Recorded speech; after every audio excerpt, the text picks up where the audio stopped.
کہ جب فرعون نے کہا الم نربک فینا ولیدا، اے موسیٰ تم وہی نہیں ہو جسے ہم نے اپنے محل میں پالا تھا، ہمارے ٹکڑوں پر پل کر ہماری بلی ہمیں کو میاؤں؟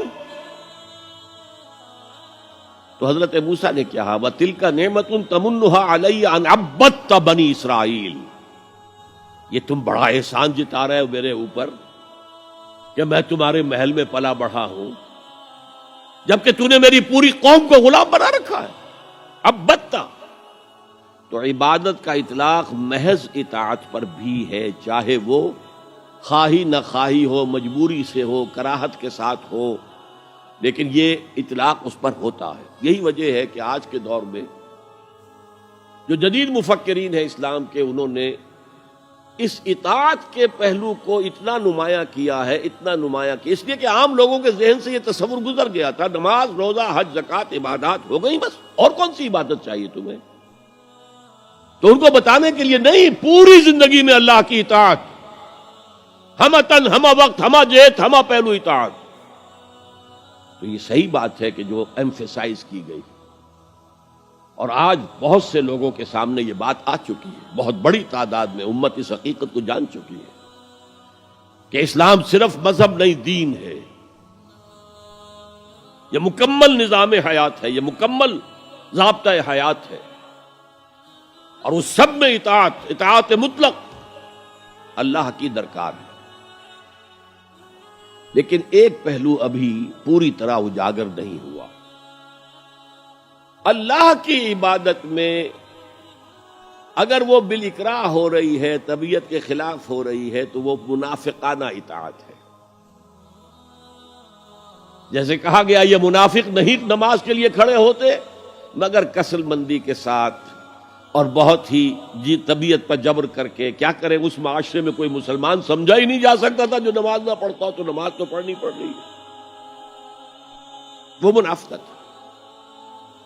اللہ کی اطاعت کاملہ اس کی محبت شدیدہ کے تحت،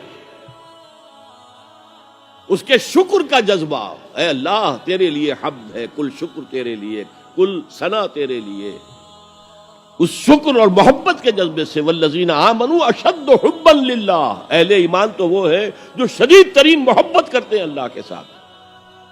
تو اللہ کی اطاعت مطلق، اس کی محبت شدیدہ کے ساتھ دو چیزیں جمع ہوں گی تو پھر وہ اللہ کی عبادت بنے گی۔ چنانچہ وہ جسد ہے تو یہ روح ہے، یہ جان ہے عبادت کی۔ اور فارسی کے دو الفاظ بخوبی ان کے فرق کو واضح کرتے ہیں۔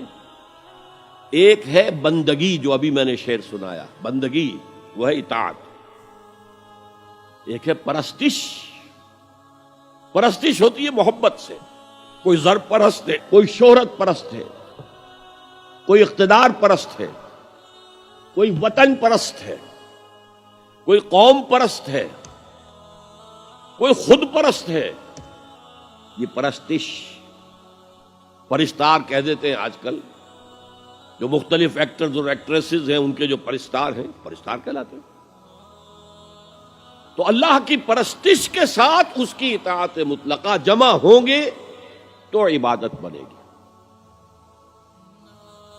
یہ تو ہو گیا عبادت کی تعریف کا معاملہ۔ اسی لیے امام ابن تیمیہ اور ان کے شاگرد جو سب سے بڑے شاگرد ہیں حافظ ابن قیم، انہوں نے عبادت کی تعریف جس طور سے بیان کی، امام ابن تیمیہ نے زیادہ زور دیا اطاعت پر، اور حافظ ابن قیم نے، وہ چونکہ صوفی مزاج آدمی تھے، انہوں نے مقدم رکھا محبت کو۔ العبادت تجمع اصلین، عبادت دو چیزوں، دو بنیادی چیزوں کو جمع کرنے سے وجود میں آتی ہے، غایت الحب مع غایت الذل والخضوع، حد درجے کی محبت اللہ کی اور حد درجے میں اللہ کے سامنے بچھ جانا، گر جانا، سر تسلیم خم ہے جو مزاج یار میں آئے، جو حکم ہے حاضر ہے پروردگار، جو حکم ہے حاضر ہے۔ اچھا، بعض چیزیں اس عبادت کے ساتھ ضمیموں کے طور پر ہیں، مثلاً دعا، الدعاء مخ العبادہ، اور یہ بھی فرمایا الدعاء هو العبادہ۔ دعا جو ہے وہ خليل بالقرآن هو إمامنا على هداية الله